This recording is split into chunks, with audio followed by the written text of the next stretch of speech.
Oi pessoal, tudo bem com vocês? Eu estou aqui hoje para falar sobre um assunto muito importante que tanto nos angustia no começo, depois da cirurgia, a estimulação da linguagem como família. Porque nós temos o processo, procuramos uma fono legal, a gente quer a melhor fono, uma fono experiente que vá atender a demanda dos nossos filhos, porém nós precisamos também estimular em casa. E tudo que nós ouvimos dos médicos é: não adianta implantar, se não estimular a criança vai ouvir e não vai falar. Era triste pensar nisso, isso me deixava angustiada, eu me perdia, eu queria correr contra o tempo, porque é necessário correr contra o tempo, e eu saía preparando atividades, pensando nas atividades, e por fim eu não conseguia estipular muito tempo com a Isabela. Primeiro porque eu não tinha muito tempo, eu trabalho fora, eu cuido das tarefas delas, porque o meu marido viaja. Então a minha rotina é toda preenchida com atividades, com necessidades do nosso dia a dia. E eu pensava que eu tinha que estimular igual a fono. Eu pensei várias vezes em trazer uma fono aqui para casa, em preparar um lugar para estimular a Isabela e pelo menos repetir o que a fono fazia lá. E eu até tentei fazer isso, mas não tive muito sucesso. Eu insistia com ela, criei algumas estratégias. Eu lembro que no começo ela tem uma mesinha de brinquedo, e aí ela, toda vez que ela sentava lá, ela achava que era para brincar de qualquer coisa do que ela quisesse, como ela sempre fazia com essa mesa. Então eu usava um forro branco para ela entender que na hora que eu colocasse aquele forro branco, era o momento dela fazer o que eu pedia. Acontece que isso não durou muito, porque ela não achava aquilo ali mais interessante e ela logo queria levantar dali.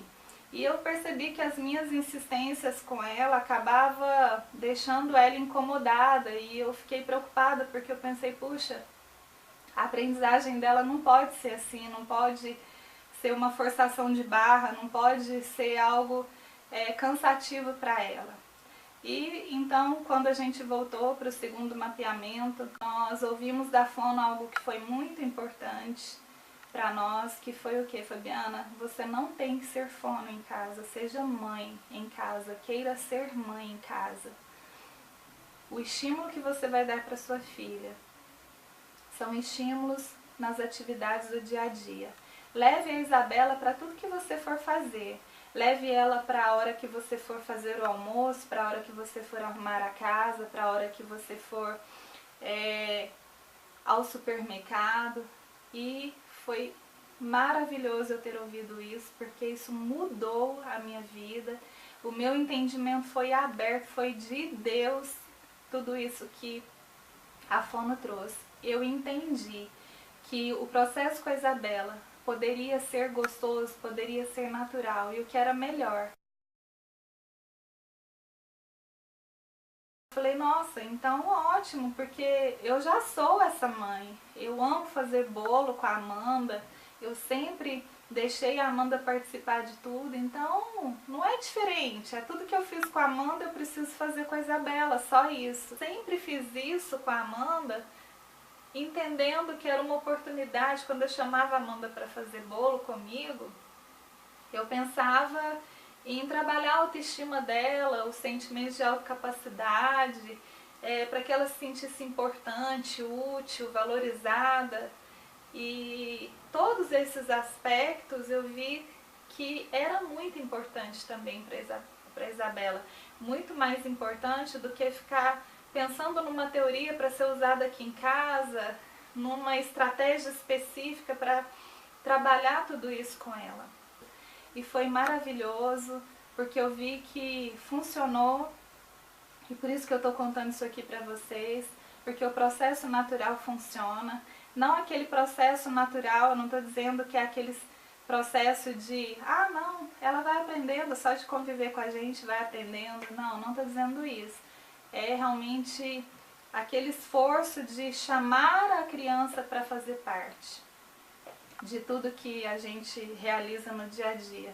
A Isabela aprendeu as cores enquanto a gente saía de carro para a escola, quando a gente saía de carro para a fono, e eu ia mostrando para ela, olha esse carro, Isabela, vermelho. Eu aproveitava que a fono estava ensinando cores e trabalhava isso com ela dentro do carro.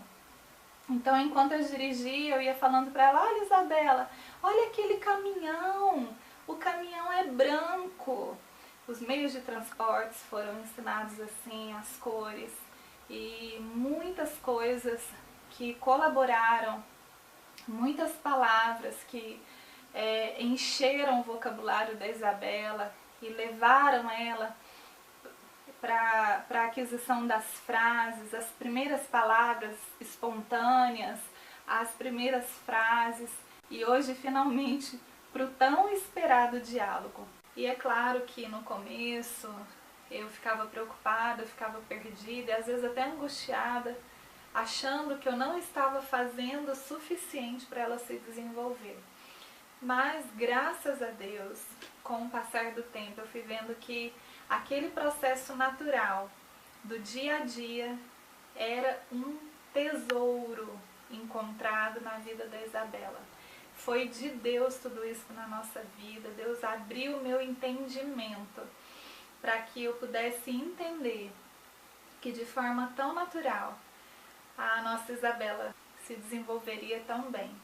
E eu quero muito poder compartilhar com vocês. É claro que tudo que eu estou dizendo aqui não é uma teoria, eu não sou profissional da fonoaudiologia, mas eu sou profissional da psicologia e não foi difícil para mim seguir esse rumo, onde eu pudesse investir na qualidade de vida dela, na espontaneidade, na alegria, na descontração do dia a dia e, claro, nas oportunidades.